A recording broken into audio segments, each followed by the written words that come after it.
ثورة الملك والشعب هي محطة مفصلية في التاريخ المغربي، ارتبطت بالكفاح ضد الاحتلال الفرنسي والحماية الفرنسية. شكلت لحظة تاريخية تجسدت فيها الوطنية المغربية، الذاكرة التاريخية، جيش التحرير المغربي والمقاومة المسلحة. وكيف دخله المسلمون؟ قصص من روائع التاريخ العثماني الذي دام لقرون. مقدمة حول تاريخ المغول من جنكيز خان إلى هولاكو.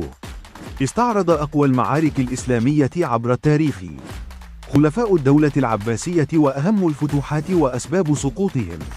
قصص عن الشيخ الشعراوي وردوده العبقرية على المستهزئين. قصة قصيرة عن تاريخ دولة السلاجقة العظمى.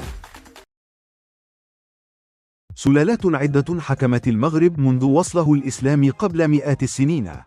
لكل سلالة منها قصة وحكاية بعضها أغرب من الخيال.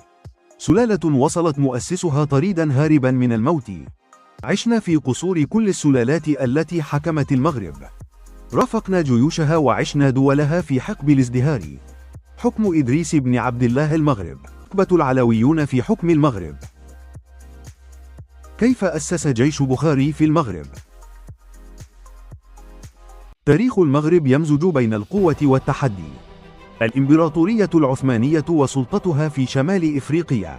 سلاطين الدولة السعدية وأحمد المنصور الذهبي. معركة المخازن كانت نقطة تحول كبيرة.